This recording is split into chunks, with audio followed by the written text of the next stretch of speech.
Hey, it's Jim Cardona, Cardona Pinball Designs. Just doing some little troubleshooting video.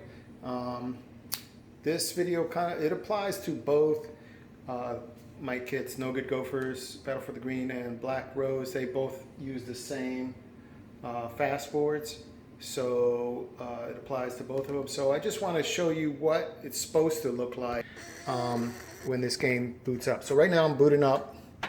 It says initializing there. So what's going on now? It's loading the software, and if you see that screen, that means it's connected. Okay, and then it goes into, so I got the coin door open, so it went into that.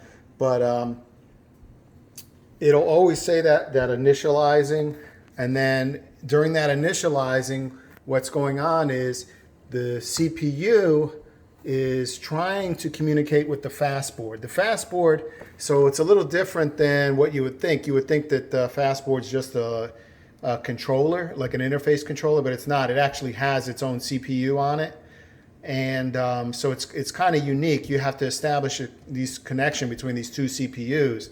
And the interesting thing is when you're running the 1.0 game, the fast controller has the software for the 1.0 game on it. And what it does is through this USB cable, it sends the sound and video to the to our CPU, which output. All it does is output at that point. So this is just good information in case you're troubleshooting a problem. So if you have a problem with your sound and video in your 1.0, but the game plays, well then you're going to say, okay, well there's a communication problem between these two. When you're in a 2.0 mode.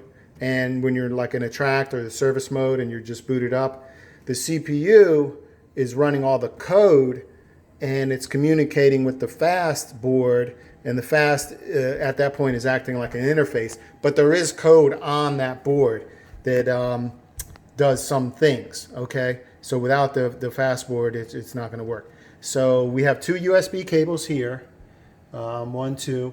One of them goes to this audio board, and if this was unplugged, the game would still work. Everything would work fine. The audio would work, everything would work. The only thing that cable does is it increases and decreases, it allows you to change the volume.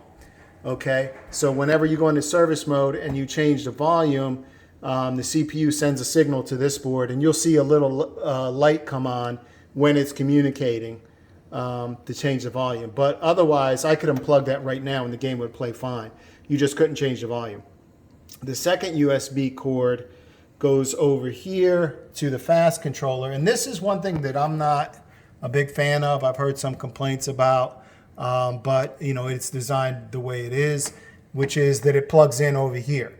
And like right now, if I unplug that, I'd probably unmount that board to try and plug it back in, because it's such a hassle to get your hand back in there, because you can't see where it plugs in. So that's kind of a hassle.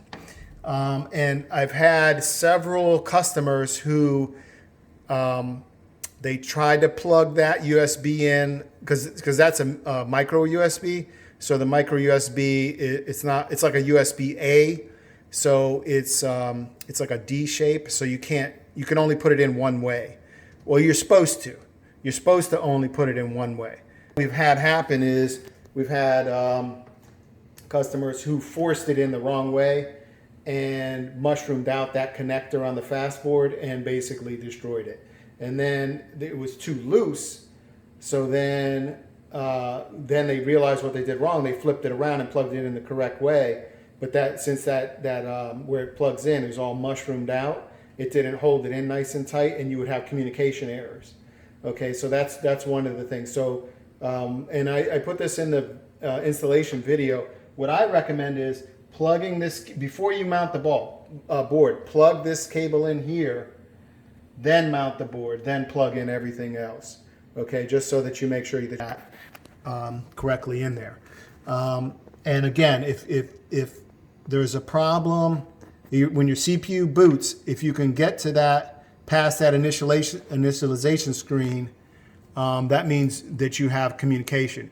If it doesn't get past that screen and it just says skull and bones and it just sits there, basically the game, after 30 seconds, it'll just crash out, and then it'll just say that. So far, I've only seen this happen 4 times.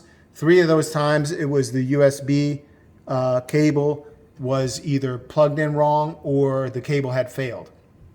2 of those times that the cable, the 2 cable failures that we had, the cable was white. I don't know if that even makes a difference, but I'm just saying, if you got a white cable, maybe, I don't know, maybe that could be it. The 4th failure we had was actually the legacy IO controller, which is down here. And we recognized that it wasn't, you can see that green light's flashing, and it wasn't. And what had happened was somehow the programming had gotten wiped on that legacy IO controller. So they sent it back to me. We reprogrammed it, and no problem there. So what it's supposed to look like on the fastboard, you should see this light should be flashing. And these are just indicators of voltage here. So what happens is we have 12 volts coming in to our board, and then there's a some regulators that gives us the 3 and 5, right? So those lights are just lit. You have these 2 lights are lit up here, and then these 3 are on solid, and then this one down here is flashing, and that's basically what it should look like. As far as the this cable here, this is an Ethernet cable. So what that does is that's what turns the game on. So basically what happens is when you turn the power switch on, it energizes your power driver board, which energizes your fast controller, which puts the 5 volts on this Ethernet cord. The 5 volts goes to this soundboard. The soundboard has 2 functions. It not only does the sound, but it's also a on-off controller on the top part. So when it senses the power here coming into the Ethernet, it energizes its output, and then the output here on these 2 plugs up here, let me get in there, these 2 plugs up here, one of them goes to your display board to power that up right here, and the other one goes to your CPU. Okay, so if that Ethernet was, like if I go and unplug that right now, the fast controller would stay on, but after, I think there's like a 5 or 10 second delay, something like that, that the soundboard will kill the CPU, and then the game will shut down. Okay, so that's another thing. I haven't seen that problem. Nobody's had that problem yet. So like I said, we've only had like 4 problems so far in all the installations that we've had on both Gophers and Black Rose that have been reported to us anyway.